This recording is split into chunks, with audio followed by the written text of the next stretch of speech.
사이비 모음집입니다. 커뮤니티에는 거의 모든 글을 다 모았거든. 또 나오고 야 진짜 목사 대 공익. 아 씨 근무지 뒤집혔다 씨. 내 근무지가 개독 복지인 개헬무지. 내가 병가 한번 쓰려면 네가 왜 맨날 아픈 줄 아냐? 하나님을 안 믿어서 그래. 하나님 믿으면 다 낫는다 이지를 하는 목사가 있음. 근데 오늘 목사가 개똥 씹은 표정이길래 알고 보니까 어머니가 암에 걸리셨다대. 그래서 내가 진지한 표정으로 목사한테 가서 목사님 어머님이 암에 걸리셨다면서요? 왜 평소에 하나님 안 믿으셨어요? 이러니까 쌍욕 박으면서 손에 집히는 대로 나한테 십자가랑 성경책 던지던데 이 새끼 목사 맞냐? 목사가 십자가랑 성경책을 던지냐? 이거 폭행죄 맞지? 욕한 거랑 던지는 소리 녹음 땄음. 진짜 세상에. 거울 치료가. 커피집 사장님의 분노. 매장 내 종교활동 금지. 기도하지 마세요.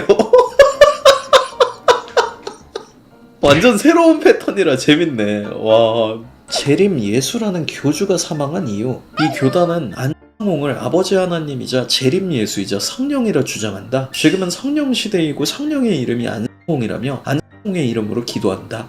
하나님의 교회 안홍 국수 먹고 죽었다. 폭로 무죄. 둘이 먹다 하나 죽은 거야? 아니 롱기누스의 국수 진짜 맛있었나 보다. 얼마나 맛있었던 거야? 해외에서 깜짝 놀랄 한국 부활절 행사. 이야. 야 어디까지 올라가냐? 아니 저거 어디 연결돼 있는 거야? 와 어디까지 가? 와 여기 크레인 있구나 위에. 와 아니 저거 괜찮나? 아니 사람을 저렇게 매달아도 되냐? 피천지 구속심사. 들어갔더라 참. 증거인멸 우려가 있어서. 그러니까 참 생각해보면 신기해요.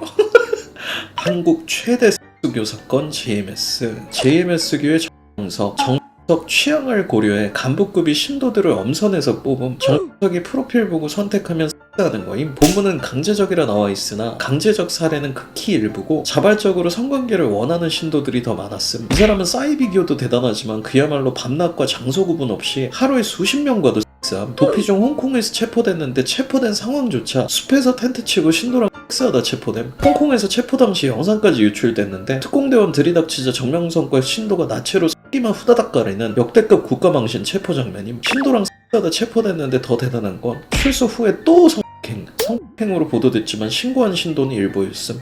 와 진짜 세상에.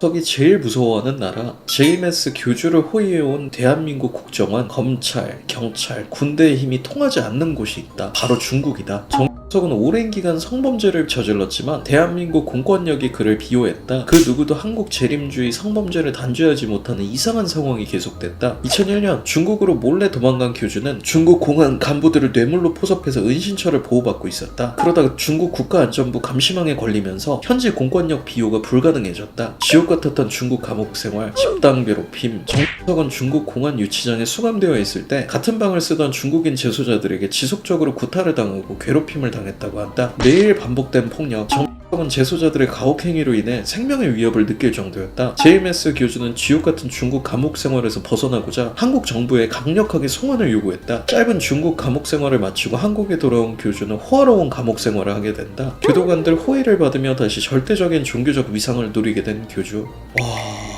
진짜 씨. 남사친 중에 개 잘생긴 애 있음. 내 친구 중에 존나 잘생기고 키 큰 애가 있는데 어려서부터 누나들 다 꼬시고 다니는 그런 애란 말이야. 근데 얘가 원래 보통은 연상만 만났는데 대학생 되더니 연하를 만난 거야. 존나 의외라서 어디서 만났냐고 물어보니까 엄마랑 딸이랑 길거리에서 같이 말 걸어서 포섭하는 이상한 곳에 있는 사람들이었음. 내 친구는 엄마가 마음에 들어서 카페 가서 이야기도 듣고 그랬는데 그 엄마의 딸이 내 친구한테 반해버린 거. 그래서 결국 사귀게 됐다는데 친구는 걔네 엄마랑 더 친해지려고 일부러 사귄 거라고 하는데 진짜 미친놈 아니냐? 지금은 어떻게 됐는지 모르겠는데 아마 나중에 엄마도 꼬셨을 듯. 맨날 그러던 애라서. 이거는 신천지 하드 카운터 아니냐? 씨발 와. 사이비헌터 제작하고 고소 4건이나 먹은 MBC PD. MBC PD입니다. 소송 4개 걸렸습니다. 저는 MBC에서 다큐멘터리 만드는 PD입니다. 5월 19일 밤 9시에 방영되는 사이비헌터라는 다큐를 만들었는데 용기 내서 예고를 올려봅니다. 영화 사방하에서 이정재가 연기한 그 캐릭터의 모델이 된 실존 인물의 이야기입니다. 사이비 종교를 막기 위해 홀로 싸웠던 사람, 대한민국 최초의 사이비헌터 탁명환의 이야기입니다. JMS, 신천지, 통일교 등 이 땅에서 태어난 새로운 종교 집단들과 평생 싸우다 1994년 집 앞에서 살해당했습니다. 범인은 잡혔는데 사건 당시 배우는 끝내 밝히지 못했습니다. 그런데 저희가 32년 만에 새로운 사실을 찾아냈습니다. 이 다큐가 방송되면 안 된다며 소송이 4건 들어왔습니다. 3건은 방송 금지 가처분인데 살해범과 그가 일했던 교회 그리고 그 교회를 세운 목사의 아들이 제기했고요. 나머지 하나는 그 교회의 미국 지부에서 걸어온 형사 고발입니다. 쉽지 않은 싸움인데 많은 분들이 이 이야기를 봐주시면 힘이 될 것 같습니다. 세상에.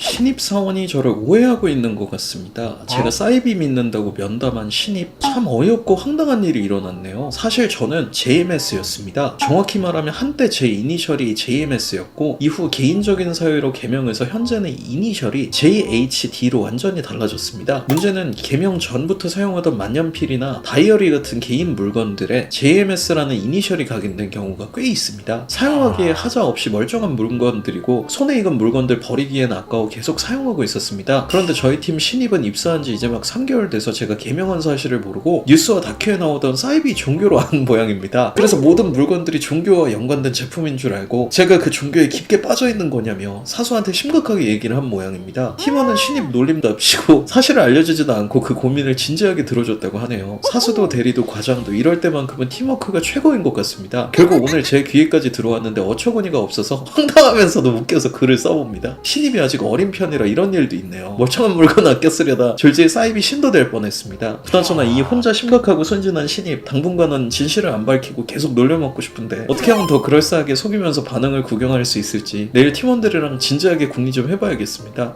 딴 말 하지 말고 너는 종교에 있니? 이렇게만 물어도 쩔 듯. 와... 대한민국 살 사건 중 가장 쇼킹한 사건, 문경 십자가 사건, 시신의 상태 때문에 누가 봐도 타살 내지 조력 등으로 보이는 사건이었는데 충격적이게도 국과수 조사 결과 자살로 판결 나온 사건. 양손에 못이 박히고 머리에 면류관, 옆구리에 상처, 십자가와 목을 고정한 밧줄, 주변에 텐트, 탁상식의 망치, 핸드들에 칼이 놓여져 있었음. 양 발에도 못, 거울, 숨진 김씨가 자신을 볼 수 있는 위치, 십자가 제작도, 사망자가 죽기 직전 예수의 일화를 흉내냈다는 증언과 자신이 자살을 위해 해야 될 걸 적어둔 메모, 손에 구멍을 뚫을 때 고통 때문에 못할 걸 대비해서 준비한 진통제, 십자가의 메인 자기 모습이 제대로 된 건지 확인하기 위한 거울 등 타살이면 필요 없는 게 너무 많아서 타살로 결론남. 우와...